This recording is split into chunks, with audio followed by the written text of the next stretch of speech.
5 മക്കളുള്ള ഒരു രക്ഷിതാവിൻ്റെ ഒരു ചോദ്യം.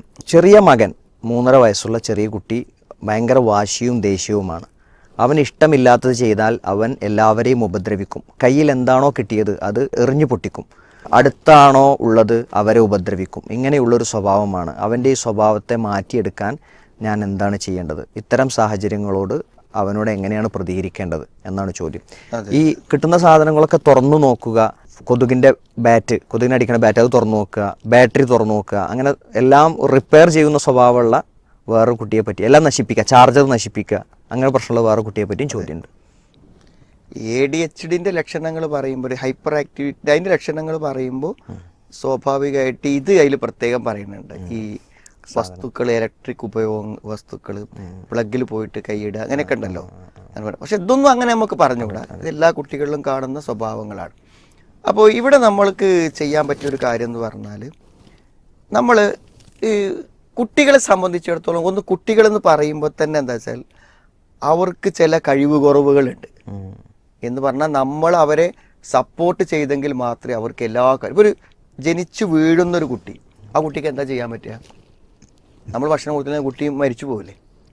അപ്പോൾ കുട്ടികൾക്ക് അത്രയും എന്ത് ചെയ്യണം? മുതിർന്നവരുടെ സപ്പോർട്ട് ആവശ്യമാണ്. അപ്പോൾ നമ്മൾ എന്ത് ചെയ്യണം? കുട്ടികൾക്ക് കുറച്ചൊരു പക്വത കുറവും ബുദ്ധി കുറവും ഒക്കെ ഉണ്ട്. അതവരെ പെരുമാറ്റങ്ങളും ദൃശ്യവും അല്ലെ, അവർക്കുണ്ടാവുന്ന ആ ഒരു കുറവ് അവരുടെ പെരുമാറ്റങ്ങൾ ദൃശ്യാവൂലേ? അപ്പോൾ ചില അബദ്ധങ്ങളും ഇതേപോലുള്ള ചില അപകടങ്ങളൊക്കെ അവർ ചെയ്യും. അവർക്ക് അറിയില്ല അതിൻ്റെ ഭവിഷ്യത്തുകളെ കുറിച്ച്.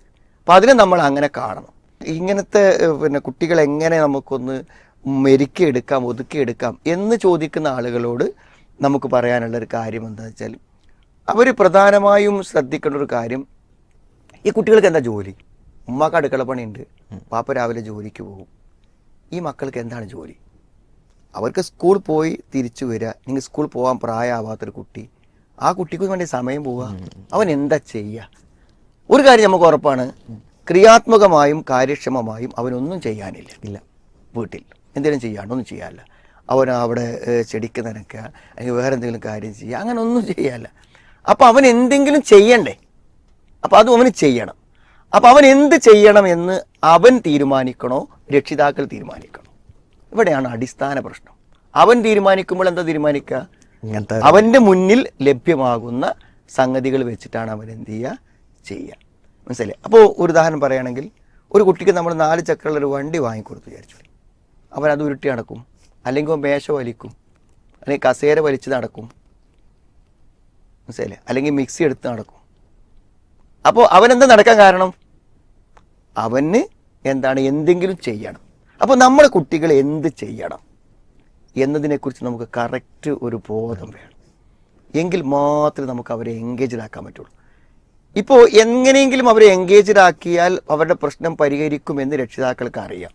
എന്തുകൊണ്ട്? മൊബൈലുള്ളതുകൊണ്ട്. മൊബൈൽ കൊടുത്തിട്ട് കുട്ടികൾക്ക് ഭക്ഷണം കൊടുക്കുന്ന ആളുകൾ, കുട്ടികളെ അച്ചടക്കത്തിലെത്തുന്ന എത്രയോ ആളുകളുണ്ട്. നമ്മളിപ്പോൾ ഒരു മൊബൈൽ യൂട്യൂബ് ഓപ്പൺ ഇട്ട് കൊടുത്താൽ ഒരു കുട്ടി എത്ര സമയം വേണമെങ്കിലും ഇരിക്കും. അപ്പോൾ എവിടെ പോയി കുട്ടീൻ്റെ വികൃതികളൊക്കെ? അവിടെ പോയി അവൻ്റെ പ്രശ്നങ്ങളൊക്കെ, ഇതുവരെ പറഞ്ഞ പരാതികളൊക്കെ എവിടെ പോയി? അവൻ്റെ വാശി എവിടെ പോയി? അപ്പോൾ എൻഗേജ്ഡ് ആക്കി കഴിഞ്ഞാൽ, ഒരു പണി കൊടുത്താൽ എന്ത് ചെയ്യും? അപ്പോൾ നമുക്ക് പണി കൊടുക്കണം. അപ്പോൾ എന്ത് പണി കൊടുക്കും? അവിടെയാണ് നമ്മൾ ആലോചിക്കുന്നത്. അപ്പോൾ നമുക്കെന്നറിയാം, നമ്മുടെ നാട്ടിൽ ഇപ്പോൾ നമ്മളൊരു ടോയ്സിൻ്റെ ഷോപ്പിൽ നിന്ന് ഒരു പസിലിൻ്റെ കുട്ടികളിങ്ങനെ പല കട്ടകളോ അല്ലെങ്കിൽ പല ചിത്രങ്ങളോ ഒക്കെ ചേർത്ത് വെച്ചിട്ട്, ഇപ്പോൾ ഒരു ഇന്ത്യൻ്റെ മാപ്പ് അത് പല കഷ്ണങ്ങളായിട്ട് അത് ചേർത്ത് യോജിപ്പിച്ച് വെക്കുക, അല്ലെങ്കിൽ ഒരു മൃഗത്തിൻ്റെ രൂപം, അല്ലെങ്കിൽ ഒരു ചെടിൻ്റെ രൂപം, ആ ചെടിൻ്റെ രൂപം എന്ത് ചെയ്യുകയാണ്? ആ പൂവിൻ്റെ പല കഷ്ണങ്ങൾ ചേർത്ത് വെച്ചിട്ട് അവസാനം പൂവാവും. അത് ഉണ്ടാക്കി തീർക്കുമ്പോഴേക്കും അവനൊരു ഒരു എന്തോ സംഗതി ചെയ്ത പോലുള്ള ഒരു ചാരിതാർത്ഥ്യം അവന് കിട്ടും. അപ്പോൾ അവൻ നമ്മൾ ഏജ് ചെയ്തിട്ടുണ്ടായിരിക്കും. ഇത് 2 വയസ്സ് മുതൽ 3 വയസ്സുള്ള കുട്ടിക്കാണ്, അല്ലേ? 4 വയസ്സ് മുതൽ 5 വയസ്സുള്ള കുട്ടിക്കാണ് എന്ന് പറഞ്ഞ് ഏജ് ചെയ്തിട്ടുണ്ടായിരിക്കും. അപ്പോൾ അതെന്തുകൊണ്ടാണ്? ഓരോ പ്രായത്തിലും ഓരോ കുട്ടിക്ക് സന്തോഷം കിട്ടുന്ന, അവൻ്റെ ബുദ്ധി അനുസരിച്ച് ചെയ്യാൻ പറ്റുന്ന കാര്യങ്ങളുണ്ടാവും. അത് അസൈൻ ചെയ്ത് കൊടുക്കേണ്ടത് ആരാണ്? രക്ഷിതാക്കൾ. ഇങ്ങനെ ഒരു പസിൽ ഉണ്ടെന്നൊരു കുട്ടിക്ക് അറിയോ? മനസ്സിലായില്ലേ? അല്ലേ? അവർ ബലൂണാണെങ്കിൽ, അല്ലെങ്കിൽ ഒരു പന്താണെങ്കിൽ, അല്ലെങ്കിൽ ഒരു സൈക്കിളാണെങ്കിൽ, സ്വാഭാവികമായും വിശാലമായൊരു മുറ്റുണ്ടെങ്കിൽ സൈക്കിളൊന്നും ഒരിക്കലും മടുക്കാത്തതാണ്.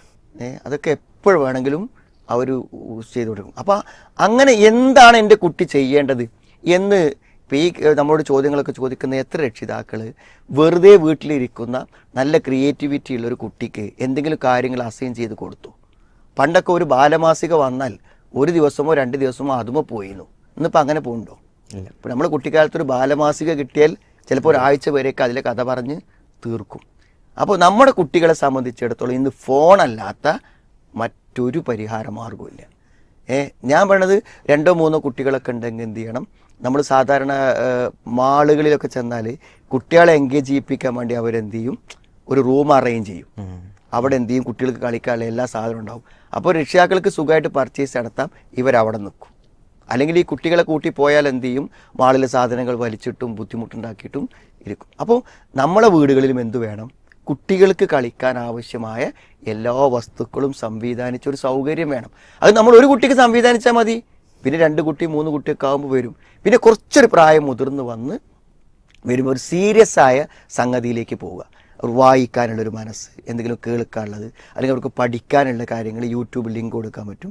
നല്ല പാഠ്യഭാഗങ്ങൾ, ഓരോ സ്കൂളിലെ വിഷയങ്ങൾ, അങ്ങനെ അവരെ എങ്ങനെ എൻഗേജ് ചെയ്യിപ്പിക്കാം എന്നത്. ഇപ്പോൾ സാധാരണ നിങ്ങൾക്ക് അപ്പോൾ അധ്യാപകന്മാരാണല്ലോ. അപ്പോൾ അധ്യാപകന്മാരെന്ത് ചെയ്യും, ഒരു കൊല്ലം ജൂൺ മാസം വരുമ്പോഴേക്കും നമ്മൾ ടൈം ടേബിൾ ഉണ്ടാക്കും. ടീച്ചേഴ്സ് ഏത് ക്ലാസ് വേണം, ആർക്ക് ക്ലാസ് ചാർജ് വേണം. അതേമാതിരി നമ്മൾ ഓരോ കൊല്ലവും നമ്മുടെ കുട്ടികൾ വളർന്നു വരുമ്പോൾ അടുത്ത കൊല്ലം നമ്മുടെ കുട്ടികൾ എന്ത് ചെയ്യും, മോൻ എന്ത് ചെയ്യും, മോൾ എന്ത് ചെയ്യും, മോളെ പ്രായം എത്രയായി, അപ്പോൾ എന്നാൽ അവന് കുറച്ച് ഹിഫ്ള് പഠിക്കട്ടെ, കുറച്ച് തജ്വീദ് പഠിക്കട്ടെ, അല്ലെങ്കിൽ ഇവനൊരു സൈക്കിൾ വാങ്ങിക്കൊടുക്കുക, അവരതുകൊണ്ട് കളിക്കട്ടെ. ഇങ്ങനെയൊക്കെ വല്ല പ്ലാനിങ്ങും നമ്മൾ ആരെങ്കിലും നടത്തുന്നുണ്ടോ? മൊബൈലല്ലാത്ത മറ്റൊന്നും നടക്കണില്ല. അപ്പോൾ കുട്ടികൾ വികൃതി കാണിക്കുന്നത് അവർക്ക് നല്ല ക്രിയേറ്റിവിറ്റി ഉണ്ട്, അവർക്ക് നല്ല സന്തോഷം വേണം, അവർക്ക് ആക്റ്റീവ് ആവണം. അതിന് ഒന്നും കാണാതിരിക്കുമ്പോൾ ലഭ്യമായത് ഉപയോഗിച്ചുകൊണ്ട് അവരെന്ത് ചെയ്യും, കളിക്കാൻ തുടങ്ങും. അതിനെയാണ് നമ്മൾ യഥാർത്ഥത്തിൽ ഈ വികൃതി എന്ന് വിളിക്കുന്നത്. അപ്പോൾ അവരെ എൻഗേജ് ആക്കാൻ ശ്രമിക്കുക. അതേമാതിരി നമ്മൾ പെൺകുട്ടികളൊക്കെ ആണെങ്കിൽ അവർക്ക് ചെയ്യാവുന്ന കാര്യങ്ങൾ, ആൺകുട്ടികൾക്ക് അവർക്ക് ചെയ്യാവുന്ന കാര്യങ്ങളൊക്കെ അസൈൻ ചെയ്ത് കൊടുത്താൽ തീർച്ചയായും വലിയ മാറ്റങ്ങൾ ഉണ്ടാവുമെന്നാണ് മനസ്സിലാക്കുന്നത്. നിങ്ങൾ പറഞ്ഞ കൂട്ടത്തിൽ ഈ മാർക്കറ്റിൽ അവൈലബിൾ ആയ ഒരു സാധനം, വണ്ടി തന്നെ എന്ത് ചെയ്യാം, ഊരിയെടുക്കുക, അവിടെ സ്ക്രൂ ഇട്ട് ഫിറ്റ് ചെയ്യുക, അങ്ങനത്തെ സംഗതികൾ സജസ്റ്റ് ചെയ്യാൻ പറ്റുന്നതാണോ കുട്ടികൾക്ക്? ഒരു പ്രശ്നമല്ല. നമ്മളെ സംബന്ധിച്ചിടത്തോളം ഒരു ഇസ്ലാമിക വിരുദ്ധമല്ല. ടോയ്സ് വരെ എന്താണെന്ന് വിചാരിച്ചാൽ സാധാരണ ഇപ്പോൾ ചിത്രങ്ങളൊക്കെ ഇസ്ലാമിൽ എത്ര നിഷിദ്ധമായ കാര്യമാണ്. എന്നാൽ തവളൻ്റെ രൂപം, അങ്ങനത്തെ രൂപങ്ങളൊക്കെ കളിക്കാൻ വേണ്ടി കൊടുത്തിരുന്നു എന്ന് പറയുമ്പോൾ ആ കുട്ടികളുടെ ടോയ്സ് എന്നുള്ള നിലക്ക് അതിനെ അനുവദിക്കപ്പെടുമ്പോൾ അതിൻ്റെ ഒരു അവസ്ഥ ആലോചിക്കും നിങ്ങൾ. എത്ര സാധാരണ നമുക്ക് എന്താ പറയുക, ചെറിയ കുട്ടികൾക്ക് ഇതൊക്കെ ശീലിപ്പിച്ചാൽ ഓരോ അതിനോടൊക്കെ താല്പര്യം വരൂലേ. ചെറുപ്പത്തിലല്ലേ ഇതൊക്കെ നിരോധിക്കേണ്ടതെന്നൊക്കെയല്ലേ ശരിക്കും നമ്മുടെ ഒരു ലോജിക്ക്. പക്ഷെ അത് അനുവദിച്ചു കൊടുക്കുന്നത് എന്താണ്, ഒരു കുട്ടീനെ നമുക്ക് എൻഗേജ് ചെയ്യിപ്പിക്കാൻ അങ്ങനെ പറ്റുള്ളൂ. ഇപ്പോൾ നോമ്പിന് വിശന്ന് വരുന്ന കുട്ടിനെ നമ്മളെന്താ ചെയ്യുക, ആ വിശപ്പ് അവൻ അറിയാതിരിക്കാൻ അവൻ എന്തെങ്കിലും കളിതമാശകൾ കൊടുക്കുകയാണ് ചെയ്യുക. അത് ചെയ്യാൻ പറ്റിയൊരു കാര്യമാണ്. പിന്നെ ഇതേപോലെ തന്നെ നമുക്ക് നിർദ്ദേശിക്കാൻ പറ്റിയത്, ഇപ്പോൾ എല്ലാവർക്കും ഉള്ളൊരു പരിഹാരം ആയതുകൊണ്ടാണ് നമ്മളിതിങ്ങനെ കോമൺ ആയിട്ട് പറയണത്. ഈ ചോദിച്ചവർക്കൊക്കെ നമ്മുടെ ഈ മറുപടി ഉണ്ട്. വേറൊന്ന് നിങ്ങൾ ശ്രദ്ധിച്ചിട്ടുണ്ടോ, ഒരു കുട്ടി ഏറ്റവും അധികം അറ്റൻഷനിൽ, ഏറ്റവും അധികം ശ്രദ്ധയോടുകൂടി കുട്ടി എപ്പോഴാണ് ഇരിക്കുക അറിയോ, കഥ പറഞ്ഞു കൊടുക്കുമ്പോഴേ.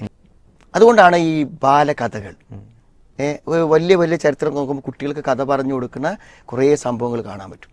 അപ്പോൾ എന്താ പറയുക, നിങ്ങൾ വെറുതെ എന്ത് ചെയ്യാം, ഒരു പേജ്, ആ പേജിൽ എന്ത് ചെയ്യുക, എന്തെങ്കിലും ഒരു സാധനം, ഒരു പൂവാവട്ടെ, അല്ലെങ്കിൽ ഒരു കാടിന് ദൃശ്യമാകട്ടെ, അല്ലെങ്കിൽ ഒരു സൂര്യനാവട്ടെ, ഒരു ചന്ദ്രനാവട്ടെ, ഒന്ന് അത് വെച്ചിട്ട് നിങ്ങൾ എത്ര നേരം സംസാരിച്ചാലും ആ കുട്ടി കേട്ടിരിക്കും.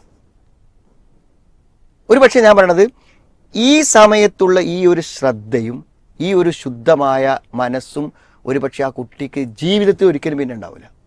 അപ്പോൾ അവനിൽ നമുക്ക് നല്ല ആശയങ്ങളെ, നല്ല വിശ്വാസപരമായ കാര്യങ്ങളെ, മതപരമായ അടിസ്ഥാനങ്ങളെ, നല്ല സ്വഭാവ കാര്യങ്ങളെ ഒക്കെ പറഞ്ഞു കൊടുക്കാൻ ഈ സമയത്ത് പറ്റും.